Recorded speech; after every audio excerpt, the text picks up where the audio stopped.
الحمد للہ رب العالمین والصلاة والسلام علی سید المرسلین اما بعد فاعوذ باللہ من الشیطان الرجیم بسم اللہ الرحمن الرحیم الصلاة والسلام علیک یا رسول اللہ وعلی آلک واصحابک یا حبیب اللہ الصلاة والسلام علیک یا نبی اللہ وعلی آلک واصحابک یا نور اللہ۔ نعت خوانوں کو بھی کہہ رہے کہ یہ ہم لوگ یہاں سمجھاتے رہتے تو بیچارے نگاہ نیچے رکھتے ہیں، ہم نہیں ہوتے تو یہ پھر کل اختیارات ہوتے ہیں، یہ آزاد ہوتے ہیں، یا جب کوئی پڑھ رہا ہوتا ہے تو پھر یہ ادھر ادھر دیکھ رہے ہوتے ہیں۔ مدنی چینل پر بھی میں دیکھ لیتا ہوں ان کو، ادھر دیکھ رہے ادھر دیکھ رہے، مسکرا رہے ہیں، لوگ رو رہے ہیں، یہ مسکرا رہے تھے، بعض اوقات تھوڑا ہمارے نعت کو شرمندہ کر دیتے ہیں ہم کو، کیا کر سکتے ہیں اپنے، یار بچے ہیں بیچارے، سیکھ جائیں گے۔ یہ تو حقیقت ہے نعت خوانوں کو، یہ میں حقیقت میں بعضوں کا منظر دیکھے میں نے،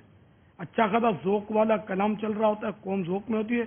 تو وہ اس کو دیکھ کے مسکرا رہتا ہے، کوئی ادھر دیکھ رہا ہوتا ہے، کوئی یوں ہی اشارے کر رہا ہوتا ہے۔ اب کیمرہ بھی بیچارہ ہٹے گا نا تو ایک دو جھلکیں آ جاتی ہے ایسی کہ جس سے دیکھنے والے پر تاثر اچھا نہیں پڑتا، اب اس کا حل کوئی نہیں ہے۔ تو نعت خوان کو تو جب نعت پڑھ رہا ہو یا سن رہا ہو بیٹا ہو نا، بہت بچنے کی ضرورت ہے کہ وہ نگاہوں کا مرکز ہوتا ہے، حاضرین کے بھی ناظرین کے بھی، بھلے پڑھ نہیں رہا لیکن یہ حصہ بار بار نظر آتا رہتا ہے، تو یوں بہت احتیاط کی ضرورت ہے، ادھر ادھر دیکھا ہوا ہی نہیں، اشارے نہیں کرا ہوا، آپس میں باتوں سے بھی سخت ضرورت کے بغیر بولا ہوا بھی نہیں۔ اب یہ تین ہے نا، آپ 97 اور بھی تو ہے نا اپنے پاس، 100 مثال لینا محاورہ کہ اب 100 ہے اپنے پاس، کس کس کو سمجھا دیں، ان سب کو اکٹھا کرنا بھی ممکن نہیں ہے، جب بھی جمع بھی ہوتے ہیں تو کچھ نہ کچھ مائنس ہو ہی جاتے ہیں۔ ہاں آتے نہیں مدنی مذاکرے میں بھی نہیں آتے، کتنی بار میں نے خود مطلب وہ بل مشافہ عرض کی ہے، لیکن ذرا اس وقت بھی سب نہیں ہوتے اور جو ہوتے ہیں وہ بھی نہیں آتے،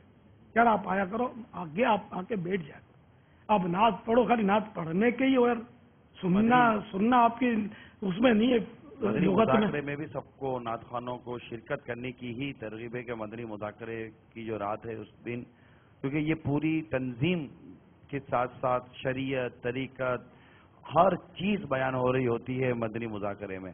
اور دعوت اسلامی سے وابستہ اسلامی بھائی، مدنی کام کرنے کا ذوق شوق رکھنے والے، خود اپنی اصلاح کے طالب، ہر ایک کو چاہیے کہ وہ اس وقت مدنی مذاکرے میں رہیں۔ اگر آپ کو کوئی دعوت بھی دے تو آپ کہیے جناب ہماری پیشگی دعوت ہے، آپ کو مدنی مذاکرے میں شرکت کیجیے، تو انشاءاللہ مدنی مذاکرے میں شرکت کرنے والوں کے دعوت اسلامی کے مدنی کام کرنے کے انداز بھی مختلف ہوتے ہیں۔ اس میں ایسا لگتا ہے کہ اپنے مجالس والے سمجھے،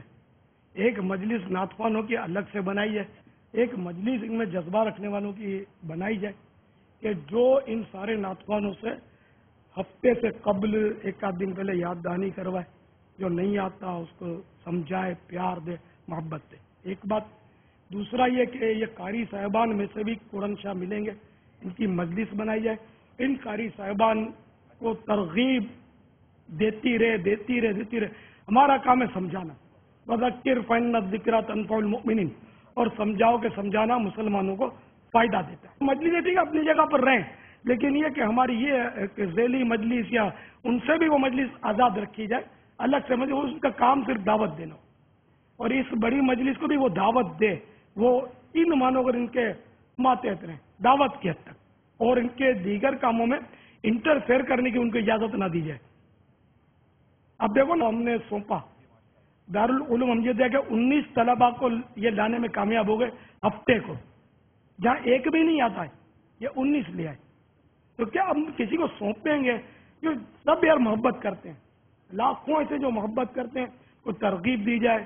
ان کو محبت دی جائے، ان کو رعایت دی جائے، شفقت کی جائے، تو یہ آتے ہیں، اور وہ کہہ کر گئے کہ آئندہ بھی آئیں گے، محبت ملی ان کو، نے محبت دی، آگے بٹھایا، ان کو پیار دیا، تو کیوں نہیں آئیں گے؟ صلو علی الحبیب صلی اللہ تعالی علی محمد، صلو مجھے اپنی اور ساری دنیا کے لوگوں کی اصلاح کی کوشش کرنی ہے.